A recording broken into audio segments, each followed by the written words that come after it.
Good morning all of you. I hope you all are good at your home. जैसे कि आप सभी को पता है, जो आज चैप्टर जो चल रहा था हमारा पार्ट 1 जो हमारा कंप्लीट हो चुका था, वो था क्लास 6 का चैप्टर 3, जिस चैप्टर का नाम था फाइबर को लेके वैसे तो हम ऑलमोस्ट ऑल ओवर द पढ़ चुके हैं, लेकिन जो हमारा कुछ कंटेंट जो है वो क्लियर नहीं थे, कंप्लीट नहीं थे, तो आज हम उसको कंप्लीट करेंगे। हमने देखा था फाइबर जो है वो नेचुरल और सिंथेटिक दो प्रकार के होते हैं। नेचुरल फाइबर के जो सोर्स होते हैं वो एनिमल और प्लांट होते हैं। एनिमल और प्लांट के अंदर हमने प्लांट द्वारा जो ऑब्टेन किए जाते हैं फाइबर, उसको कंप्लीट कर लिया था, जो था कॉटन और जूट।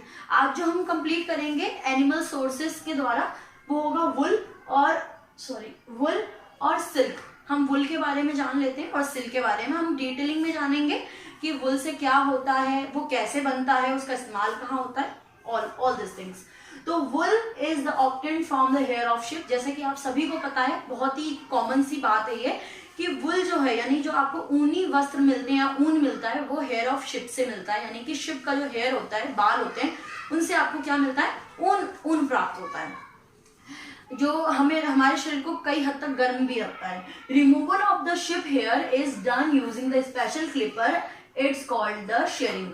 तो जो removal of the sheep hair, यानी कि जो शिप के हेयर होते हैं, शिप के हेयर का मतलब है जो आपकी भेड़ है उसके जो बाल होते हैं, उसको निकालने के लिए स्पेशल क्लिपर का मतलब है स्पेशल कैंची का इस्तेमाल किया जाता है, जिस कैंची को कहते हैं शेयरिंग उस कैंची का नाम होता है, यानी क्लिपर का नाम होता है, उससे उसके बालों को निकाला जाता है, यानी शिप के हेयर को निकाला जाता है। Sheared wool packed in the bale and sent to the mill. अब आपके शेयर्ड वुल का मतलब क्या है, जो कटे हुए बाल हैं या निकाले हुए बाल हैं, उसको पैक कर लिया जाता है बेल में। बेल का मतलब क्या है, यहाँ पर गट्ठर बोला गया है। बेल में पैक किया जाता है और उसको मिल में भेजा जाता है, मिल्स में उन्हें भेजा जाता है। मिल्स में उन्हें क्यों भेजा जाता है? मिल्स में उन्हें cleaning, combing, sorting and spinning करने के लिए भेजा जाता है। आपने प्रीवियस अगर आपने वीडियो देखी होगी पार्ट 1, तो उसमें मैंने हर एक प्रोसेस को बताया कि कैसे क्लीनिंग होती है, कैसे कॉम्बिंग होती है, कैसे आपकी शॉर्टिंग होती है। तो हम देख लेते हैं, कटाई छटाई होती है, मतलब उसको साफ की जाती है, कटाई की जाती है, थिन शीट में बनाया जाता है। स्पिनिंग मतलब कि धागे के रूप में, यानी यान के रूप में उसे डेवलप किया जाता है, उसे बनाया जाता है। ये प्रोसेस हो जाता है। ये प्रोसेस के बाद हमें ऊन का रेशा यानी ऊन का यान प्राप्त हो जाता है। This fibre so obtain woollen यान। तो इस पूरे प्रोसेस से, जो भी हमने प्रोसेस पढ़े हैं, जैसे कि क्लीनिंग, कॉम्बिंग, शॉर्टिंग और स्पिनिंग, इन सारे प्रोसेस के बाद आपको वुलन यान प्राप्त होता है। वुलन यान यानी कि ऊनी धागा या ऊनी रेशा आपको मिलता है। फिर ऊनी रेशे से हमारे ऊनी वस्त्र यानी कि ऊनी क्लॉथ यानी वुलन क्लॉथ रेडी होते हैं। और सबसे इंपॉर्टेंट काम जो वुल करता है, वो क्या करता है, wool keep us warm in winter. हमें सर्दियों में वो गर्म यानी वार्म रखता है, हमारे शरीर को वार्म रखने का काम करता है। अब हम नेक्स्ट टॉपिक सिल्क का कंप्लीट कर लेते हैं। अगर हम सिल्क की बात करें तो silk one of the most expensive fibre. Silk एक बहुत ही एक्सपेंसिव फाइबर है, बहुत ही महंगा फाइबर में गिना जाता है। इसीलिए सिल्क के लिए, जो कि बहुत एक्सपेंसिव होता है, इसलिए हूबहू वैसा ही सिंथेटिक फाइबर में रेयन को रेडी किया गया है, जो कि सिल्क की तरह काम करता है। वो हम सिंथेटिक फाइबर में आप सीनियर क्लासेस में और अच्छे समझेंगे। तो सिल्क एक एक्सपेंसिव फाइबर है, is obtained from the cocoon. ये कुकून से मिलता है। अब कुकून क्या होता है आप सोचेंगे, तो कुकून का थोड़ा सा मैं क्लियर कर देती हूँ आप सभी को। सबसे पहले आपको ध्यान में रखना है, बटरफ्लाई होती है। कौन होती है? बटरफ्लाई। बटरफ्लाई क्या काम करती है? बटरफ्लाई ये एग देती है। क्या देती है? ये एग, एक अंडा देती है। सेटनो पीरियड के बाद, जब उनकी समय अवधि खत्म हो जाती है, जो समय अवधि जो है वो फिनिश हो जाती है, तो ये एग जो है फूट जाता है, टूट जाता है। जैसे हर एक अंडा टूटता है अपने समय के साथ, तो टूटने के बाद इसके अंदर से कीड़ा निकलता है, जिसको बोलते हैं कैटरपिलर। ये कीड़ा निकलता है। क्या निकलता है? कीड़ा, जिसको कहा जाता है कैटरपिलर। और ये कैटरपिलर क्या होता है, पेड़ों में घूमता है, एक ग्रीन कलर का होता है, पेड़ों पे सेटनो पीरियड तक घूमता है और हरी पत्तियों को खाता है। 1 से 2 वीक के अंदर इसके अंदर एक रेशेनुमा ऐसे धागे उसके ऊपर जो है वो ऑब्टेन्ड होने लगते हैं, जमने लगते हैं, डिपॉजिट होने लगते हैं। ये आपका कीड़ा है, कीड़े के ऊपर ऐसे एक धागे की लेयर बनने लगती है। जो धागे की जो लेयर बन रही है, बेसिकली कुकून रेडी हो रहा है, कुकून रेडी होता है। और जब ये कुकून पूरी तरीके से धागे से, रेशनुमा धागे से वो बंध जाता है, उसके बाद ये कुकून का ये फटने लग जाता है। और फट जाने के बाद, ब्रेक हो जाने के बाद, उसके अंदर से एक सुंदर सी तितली मिलती है, और हमें क्या मिलता है, रेशा यानी कि सिल्क मिलता है। क्या मिलता है हमें, सिल्क मिलता है। तो इस प्रकार से कुकून से, इस कुकून से हमें क्या प्राप्त होता है, सिल्क प्राप्त होता है। आई होप यू अंडरस्टैंड। तो कुकून द्वारा हमें सिल्क मिलता है। Silk is the only naturally occurring fibre, naturally occurring fibre होता है, नेचुरल द्वारा रेडी होता है ये। Commercially production of silk is called sericulture. Commercially जो इसका प्रोडक्शन होता है व्यवसायिक तौर पे, तो उसको सेरीकल्चर कहा जाता है। तो सिल्क का और वुल का टॉपिक हमने कंप्लीट कर लिया। हमने कॉटन कैसे बनता है, जूट कैसे बनता है, वुल कैसे बनता है, सिल्क कैसे बनता है, all over the natural fibre को हम कंप्लीट कर चुके हैं। अब जो हम नेक्स्ट कंटेन को पढ़ेंगे उसके अंदर हम सिंथेटिक फाइबर की सारी चीजें समझेंगे। सिंथेटिक फाइबर कैसे ऑब्टेन होता है, कैसे बनता है, उससे उसके एडवांटेज क्या होते हैं और डिसएडवांटेज क्या होते हैं। हमने वुल और सिल्क का जो कंटेन है वो कंप्लीट कर लिया है। अब हम नेक्स्ट टॉपिक हमारा सिंथेटिक फाइबर को लेकर है। अगर हम सिंथेटिक फाइबर की बात करें तो सबसे पहले सिंथेटिक फाइबर के कौन कौन से फाइबर होते हैं जिन्हें सिंथेटिक फाइबर की कैटेगरी में रखा जाता है। तो नायलॉन, ध्यान रखना है नामों को, अभी कॉम्प्लिकेशन लगेगा आपको कि नायलॉन क्या होता है, रेयॉन क्या होता है, बट जैसे आपका वुल, सिल्क, जूट, कॉटन होते हैं कपड़ों के नाम है, वैसे ही नायलॉन, रेयॉन, पॉलिस्टर ये सिंथेटिक फाइबर के नाम है। सिंथेटिक फाइबर वो फाइबर होता है जो कि सिंथेसाइज वे में यानी कि केमिकल के द्वारा बनाया जाता है।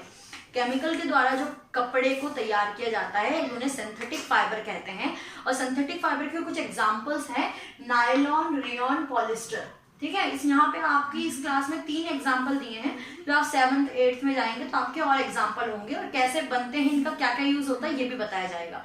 अभी सिंथेटिक फाइबर के 3 कौन कौन से हैं, nylon, rayon, polyester, that are obtained, कहाँ से ऑब्टेन्ड होते हैं, that are obtained mostly from the petroleum. Petroleum ये बनते तो केमिकल फॉर्म में ही है, बट ये किस प्रकार से ऑब्टेन्ड किए जाते हैं, मतलब कौन से केमिकल, किस तरह से केमिकल को ऑब्टेन्ड होता है, तो that are obtained mostly from the petroleum. Petroleum के द्वारा ये ऑब्टेन्ड होते हैं, पेट्रोलियम द्वारा ये बनाए जाते हैं, पेट्रोलियम के तरफ।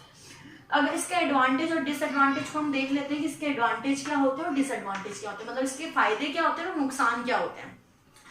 तो इससे पहले मैं आपको थोड़ा सा क्लियर कर देती हूँ, आपकी क्लासेस के अकॉर्डिंग बताया तो नहीं है कि सिंथेटिक फाइबर कैसे बनते हैं, क्योंकि सिंथेटिक फाइबर का बहुत ही माइनर सा टॉपिक लिया है, बहुत छोटा सा टॉपिक है इसके अंदर।